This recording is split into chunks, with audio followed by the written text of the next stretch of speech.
How do the IT managers try and deal with this, I mean, sudden and massive explosion of network demand? Well, it's a real challenge. You've got to really be on top of your LAN.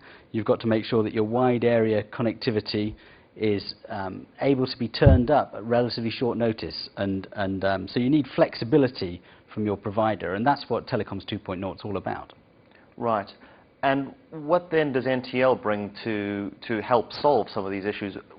How is these convergence of entities really helping your customers then? Well, what we've got is an access network with extraordinary reach.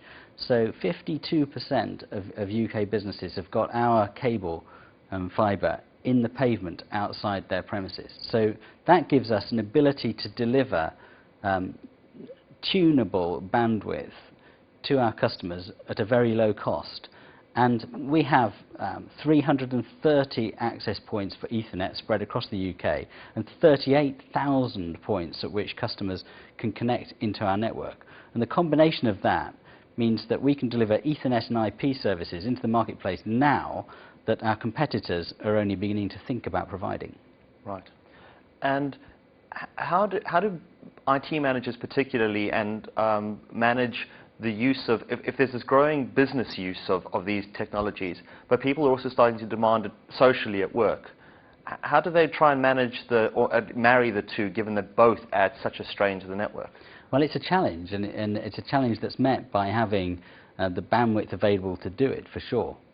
As we see increasing use of flexible working by companies, there has to be two things available, really: the bandwidth so that the employees can use these services, but also a degree of trust and open-mindedness towards flexible working that hasn't always been there in the past, to allow people to just get on with it wherever they are.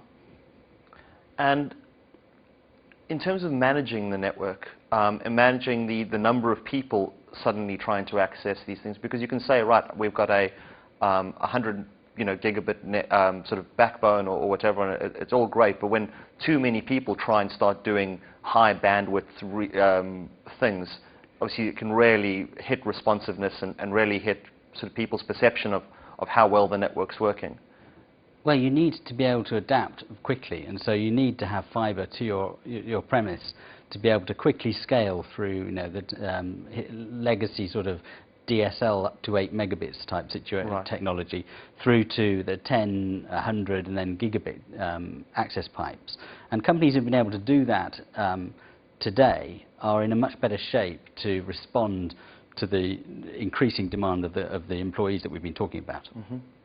And how then also does the sort of increase in wireless networks, be they Wi-Fi hotspots or even sort of 3G cellular networks, particularly around flexible working and things, how do the two marry together with the existing backbones that you spent so long building? Well, what Wi-Fi and what 3G gives you is flexibility to work anywhere, but it gives you a very fast link to the base station that you're connected to.